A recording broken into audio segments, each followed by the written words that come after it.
Dah jual kita pergi dia kerja dia lah dia nak keluar. Kita pergi ya kok kita. Tanyalah dia orang.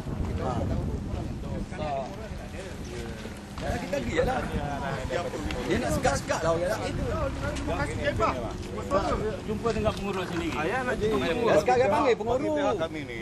Kita nak pengurus keluar hitam putih. Kita nak surat hitam putih dari pihak pengurus itu sendiri. Kalau pengurus kata tak boleh masuk, kita keluar. Kalau pengurus kata masuk, kita masuk. Itu je. Tidak merosak mana-mana pihak. Boleh faham tak?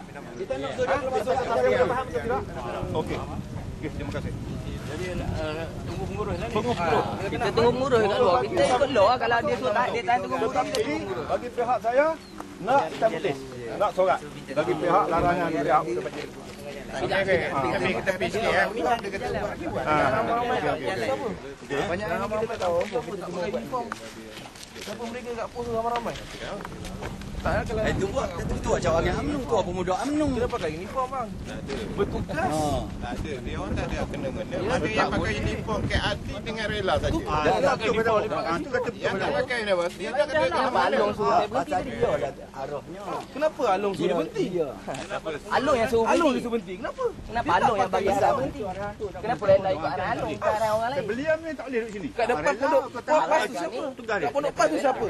Pengawal ketua. Undang-undang. Kita pegang Kita undang-undang. ada undang-undang. Kami pada ketua ni. Kata Undang-undang ya. Ya bang, bincang tepi jalan bang. Jalan raya bang. Bincang tepi jalan. Datang tepi jalan raya. Siapa dia kat pos tu? Tu kan pakai uniform. Polis petugas pun pakai uniform.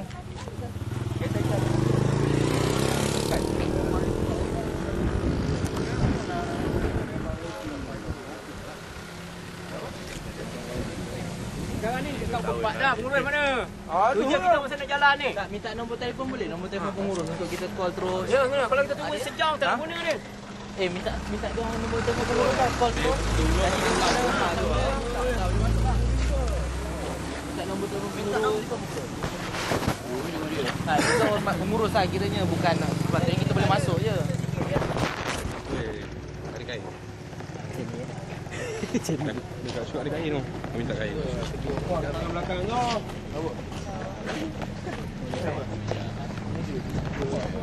Ya, benar lah dong. Siapa dia nak tahan? Busong mana dia nak tahan? Tak bagi dia orang jalan. Tak boleh faham. Siapa kau pulang? Sekejap lagi lah.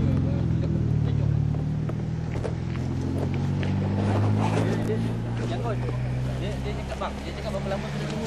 Dia tunggu pengurus lagi ya, kita tunggu pengurus lagi ya. Ya, berapa lama dia kata? Tak tahu tu. Aku pengurus tengah tidur.